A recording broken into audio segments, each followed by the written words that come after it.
कौन कहता है देर से आने वाले गरीब होते हैं?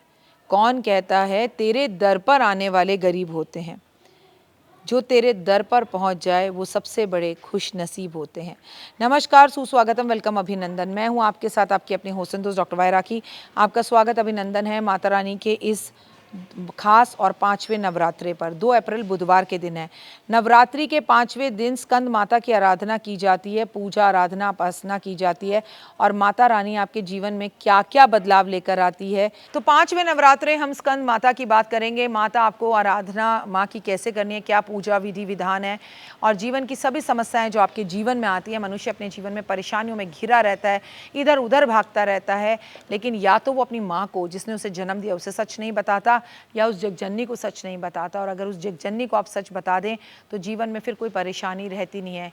कोई भी ऐसा चमत्कार आपके जीवन में पल भर में हो सकता है। मैंने कहा ना, वो दौड़ी भागी चली आती है, बस उसे हृदय से बुलाना होता है। तो मैं आपको बताऊंगी आज असंभव भी संभव कैसे हो सकता है। और नवरात्रि के इस दिन 5वें नवरात्रि, जी हाँ, नवरात्रि के 5वें दिन चल रहे हैं पावन, और इन पावन दिनों में आपको भगवती को आज कैसे खुश करना है। माँ रोजाना श्रृंगार करना पसंद करती है, तो आज लाल चुन्नी माँ को अर्पण ज़रूर करें और हो सके तो भक्त आज नंगे पैर माँ के दर्शन करने मंदिर जाएं। और कोई सिर्फ लौंग पर व्रत रखता है, कोई निर्जल व्रत रखता है, माँ उसको खुद शक्ति देती है। यानी कि भक्ति की कोई सीमा ही नहीं है। इसलिए माँ भी अपने भक्तों की भक्ति से खुश होकर सारी परेशानियाँ पल भर में दूर कर देती है। नवरात्रों के इस 9 दिन में जो मैं वीडियोज़ आपके साथ शेयर कर रही हूँ, आज हम 5वें नवरात्रि स्कंद माता की बात कर रहे हैं। कार्तिकेय की माँ होने की वजह से इन्हें स्कंद माता कहा जाता है। ये माँ भगवती का स्वरूप के बारे में, उनकी पूजा विधि के बारे में मैं आपको बताने जा रही हूँ। शादी को कई साल हो गए लेकिन अभी तक आप कंसीव नहीं कर पा रही हैं, आपको संतान नहीं है, तो आज का नवरात्रा आपके लिए बहुत खास है। आपको संतान तो है लेकिन आपकी संतान या तो पैदा होकर मर जाती है या मिसकैरेज हो जाता है, या आपकी संतान है लेकिन दुखी है, तो माँ खुद भगवान स्कंद को गोद में लेकर बैठी हैं और इशारा कर रही हैं कि आओ मेरे पास, मैं आपको अपनी गोद में से ऐसा ही हरा भरा आपकी बच्चा दूंगी, आपको हरा भरा कर दूंगी तुम्हारी गोद को, और आपके जीवन में संतान की प्राप्ति होगी। अगर आपके मन में कोई भी सवाल है तो मैं आपको बता दूं कि माँ आज आपके सवाल का जवाब ज़रूर देगी, लेकिन आपको भी झुक कर, सर झुकाकर उसके दर पर जाना होगा। स्कंद माता के बारे में थोड़ा सा जान लेते हैं। आपको बता दूं कि देवी स्कंद माँ गौरी, महेश्वरी, पार्वती, उमा के नाम से जानी जाती हैं। माँ का ये स्वरूप कमल के फूल पर विराजित है। इनके हाथ में पद्मासन देवी, इन्हें पद्मासन देवी भी कहा जाता है। बहुत खूबसूरत माँ का रूप है। देवी दुर्गा के स्वरूप का वर्णन देवी पुराण में, स्कंद पुराण में मिलता है।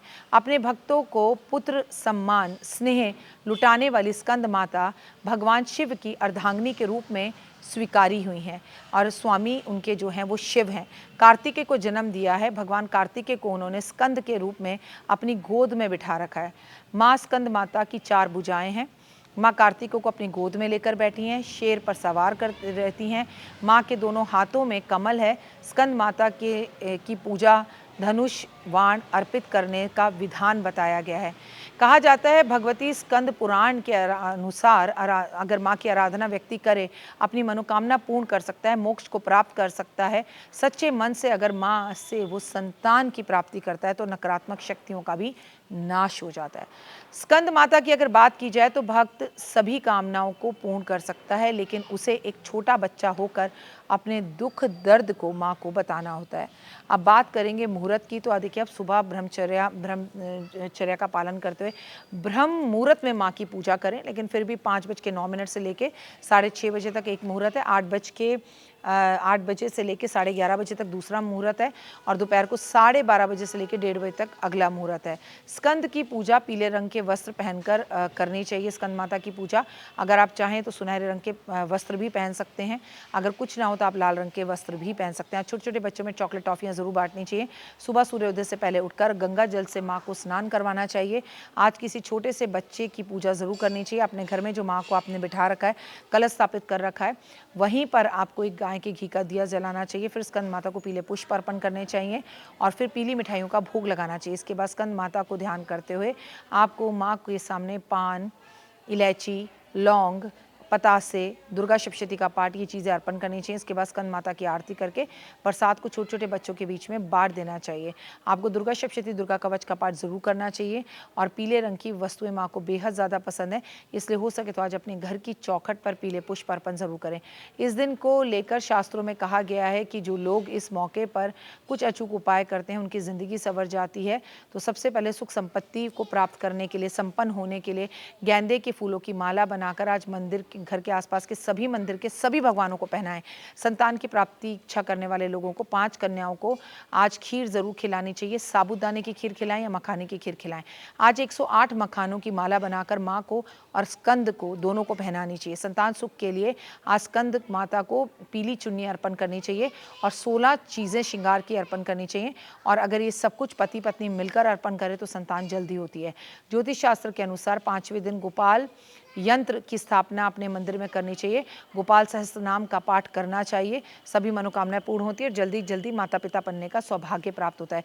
यदि आपकी आर्थिक स्थिति सही नहीं है, काफ़ी समय से अच्छी नहीं चल रही है और बार बार धन संबंधी परेशानी है, तो लाल चुन्नी, लाल कपड़े आज माँ को अर्पण करें और माँ को आज पान का भोग लगाने से आपकी मनोकामना पूर्ण होती है। महिलाओं को गर्भ धारण करने में अगर परेशानी हो रही हो तो शास्त्रों के अनुसार आज आपको लाल गाय और उसका बछड़ा लाल, उसको आपको उसकी पूजा करनी चाहिए और उसे गुड़ खिलाना चाहिए, तो आपका जीवन खूबसूरत होता है। कहते हैं इस दिन दुर्गा माँ की आरती जरूर करनी चाहिए और आरती में लाल पुष्प अर्पण करने चाहिए और आरती में लौंग अर्पण करनी चाहिए। नकारात्मकता दूर होनी चाहिए। ऐसी महिला जिसे संतान नहीं हो रही हो, आज के दिन उसकी नज़र ज़रूर उतारनी चाहिए। अगर बार बार नज़र लग जाती है और आपके काम नहीं बन रहे, बार बार तरक्की में बाधा आ रही है, तो इस दिन लौंग का जोड़ा लेकर ऐसे व्यक्ति के सर पर से 7 बार वार कर घुमाकर जला देना चाहिए जिन्हें लाख कोशिश करने के बाद भी तरक्की नहीं मिल रही। नवरात्रि की इस दिन की खास बात यह है कि आपको सफ़ेद चीज़ों का प्रसाद के रूप में ग्रहण करना चाहिए और कन्याओं को बांटना चाहिए। अगर आपके पारिवारिक रिश्ते मजबूत करने हैं आपको, तो आज अपने घर में एक छोटा सा हवन करना चाहिए। आज माँ को इत्र अर्पण जरूर करना चाहिए। सुहाग आपका हमेशा बना रहे, आज माँ को हरी चूड़ियाँ अर्पण जरूर करें। आज गाय को खीरा जरूर खिलाएं। अपने परिवार में आ रही परेशानियों से छुटकारा पाने के लिए 2 कपूर पर 12 लौंग रखकर और उसे गाय के गोबर पर जलाकर पूरे घर में इसका धुआं देना चाहिए। अगर आप अपने घर में माँ दुर्गा के मंदिर के सामने ओम दुर्गाय नमः मंत्र का जाप करते हैं 108 बार, तो माता रानी बेहद पसंद होती है। नवरात्रों में आपके 9 दिन में आपकी सैकड़ों परेशानियां क्यों ना हो, लेकिन अगर आज आप शक्ति के सामने बैठकर माँ को एक मुकुट पहना दें और माँ से कामना करें कि मेरी ज़िंदगी में कभी भी मान सम्मान प्रतिष्ठा संसार में ना गिरे, तो निश्चित ही रूप से आपके सारे काम बनते हैं। माँ कहती है घर में हमेशा मैं विराजी रहूं, तेरे घर में जोत जलती रहे, और लक्ष्मी की का रूप माना जाता है। हर व्यक्ति स्त्री की इज्जत करता है, तो आपको इस दिन भी और हमेशा स्त्रियों की इज्जत करनी चाहिए। फिलहाल मुझे दीजिए इजाज़त। अपना करा के बहुत खास ख्याल। कमेंट्स में जय माता दी। Have a great day. God bless you.